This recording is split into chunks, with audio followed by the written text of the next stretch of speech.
الحمد لله الذي خلق السماوات والأرض وما بينهما في 6 أيام ثم استوى على العرش.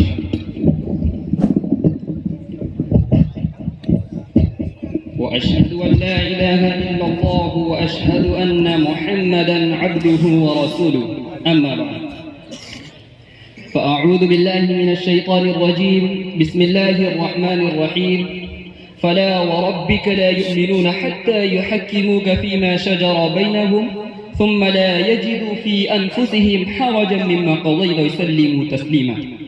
وقال تعالى: وأن هذا صراطي مستقيما فاتبعوه ولا تتبعوا السبل فتفرق بكم عن سبيله.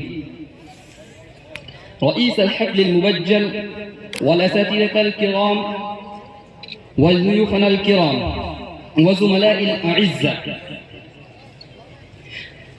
أريد أن ألقي أمامكم في هذه الحفلة المباركة خطبة وجيزة حول المذاهب الأرضية والنظام السماوي.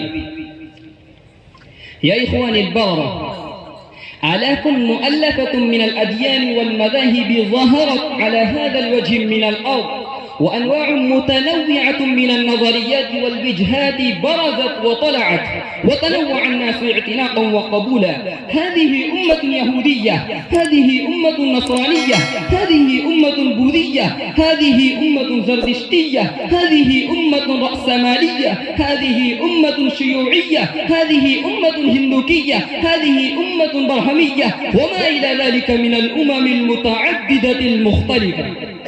يا إخواني الأكارم، هذه الأديان تقوم على تحريفات الغالين وانتحال المبطلين. إنها تقوم على التقاليد الإنسانية بالقوانين الرسمية، إنها تقوم على الأوهام الغالية من الأفكار البشرية، إنها تقوم على الخزعبلات الجاهلية أم التوهمات الباطلة. فكيف تستطيع أن تسعد البشرية؟ وكيف تضمن فلاحها ونجاحها؟ وكيف ترشد سبيلها ونهجها؟ وكيف تصلحها وتربيها تربية إنسانية، تربية بشرية، تربية خلقية، تربية تمنع من الشر؟ إنها تفلس وتضعف في بنائها وأساسها.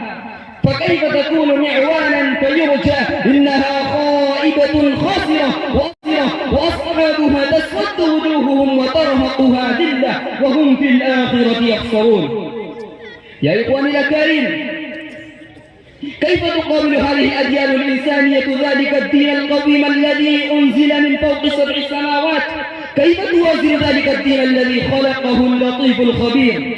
كيف توازن ذلك النظام السماوي الذي لا يأتيه الباطل من بين يديه ولا من خلفه؟ كيف تواجه ذلك النظام الذي يعلم خالقه وحاكمه كل شيء ويمنع من إيذاء الدار الفانية؟ بل تؤثرون الحياة الدنيا والآخرة خير وأبقى.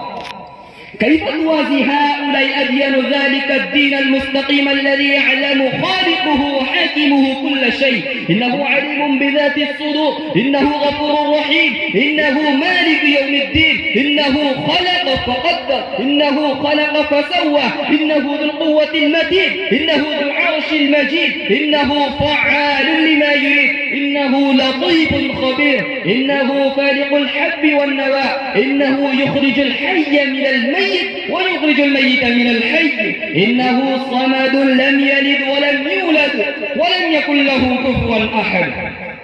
يا إخواني الأكارم، هذا الدين السماوي هو الذي يسعد وينجي، هو الذي يصلح ويقيم، هو الذي يمنع الشر والفساد، هو الذي ينشر الأمن والعدل، هو الذي يربي تربية صالحة مفيدة، تربية تحتاج إليها الإنسانية اليوم، تربية تهذب النفوس تثقف العقول،